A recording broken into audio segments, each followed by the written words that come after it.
ছেলে মানুষ কাঁদে নাকি? ছেলেদের এত দুর্বল হলে চলে?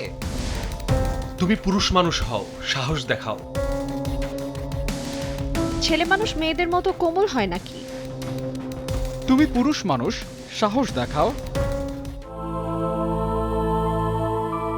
এমন সব শব্দের ছকে পুরুষের দুঃখগুলো আড়াল হয় লজ্জার দেয়ালে। কিন্তু সমাজ কি আদৌ ভাবে মানুষ হিসেবে তারও হৃদয় আছে?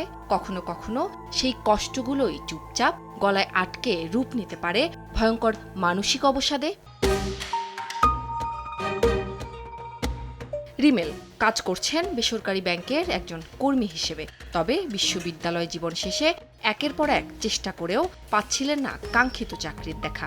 একসময় সেই অস্থিরতা, ব্যর্থতার ভয় রূপ নেয় গভীর এক মানসিক অবসাদে। তবে ভেতরের সেই ভাঙচুর অজানা এক চাপে বলতে পারেনি পরিবার কিংবা বন্ধু মহলে। সেই সময়টাতে আমার মনে হচ্ছিল আসলে এটা প্রকাশ করলে মানুষ আমাকে বাঁকা চোখে দেখবে, কিন্তু এখন মনে হচ্ছে এটা প্রকাশ করা কতটা জরুরি। ছেলে মানে অনেক স্ট্রং হতে হবে, সবকিছু সামাল দিয়ে চলতে হবে। ছোটবেলা থেকে এরকম অনেক কিছু ইমপ্ল্যান্ট করা হয় মাথার মধ্যে যে হচ্ছে ছেলেরা যদি কান্না করে তাহলে হচ্ছে ছেলেরা ফেমিনিন, ওরা হচ্ছে ম্যাসকিউলিন এনাফ, মানে এনাফ ম্যাসকিউলিন না। 2021 সালের একটি জরিপ বলছে বিশ্বজুড়ে প্রতি 1 লাখ পুরুষে আত্মহত্যার হার প্রায় 12.3%। তবে চিকিৎসা নিতে নারীদের তুলনায় 40% কম আগ্রহী পুরুষেরা। পরিবার, সমাজ, তার চাকরি ক্ষেত্র এগুলি সামলাতে গিয়ে তারা আসলে নিজের কষ্টের কথা অনেক সময় ভুলে যায় এবং নিজের কষ্ট আমরা বলি ইন্টারনালাইজ করে, তার ভিতরেই রেখে দেয়। এর ফলে পরবর্তীতে কিন্তু অনেক সময় পুরুষরা বেশি ভালনারেবল হয়ে যায়।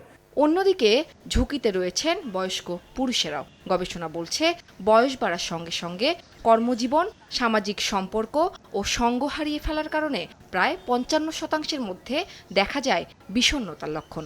সমাজ বিজ্ঞানীদের মতে সমাজে প্রচলিত কিছু ধারণাই অনেক পুরুষকে বাধা দেয় আবেগ প্রকাশে। একটা এক্সট্রা পর্দা তার মধ্যে তৈরি হয়, সামাজিক পর্দা, যে আমার মধ্যে এই কথাটা বলা আর শেয়ার করা ঠিক হবে না, আমি এটা সমাধান করতে পারলাম না, এতে আমি ছোট হয়ে গেলাম, আমি ব্যর্থ হয়ে গেলাম। এই যে তার মধ্যে অ্যাডভান্স ব্যর্থতা এবং ছোট হয়ে যাওয়ার যে চিন্তা, সেই চিন্তা থেকে সে চেষ্টা করে সবকিছু লুকিয়ে যেতে। বিশেষজ্ঞরা বলছেন আবেগ লুকিয়ে রাখা নয়, তা প্রকাশের সুযোগই পারে মানসিকভাবে সুস্থ রাখতে এবং পরিবার ও সমাজে সুস্থ পরিবেশ তৈরিতে ভূমিকা রাখতে। সামাজিক গদবাঁধা ধারণা থেকে বেরিয়ে এখন সময় এসেছে ছেলেদের মানসিক স্বাস্থ্য নিয়ে ভাবার। বিশেষজ্ঞরা বলছেন শক্ত থাকার চাপ নয়, বরং প্রয়োজন বোঝাপড়া এবং কথা বলার মুক্ত পরিবেশ। কারণ মানসিক সুস্থতাকে লিঙ্গ দিয়ে যাচাই নয়, বরং এটি মানুষের মৌলিক অধিকার।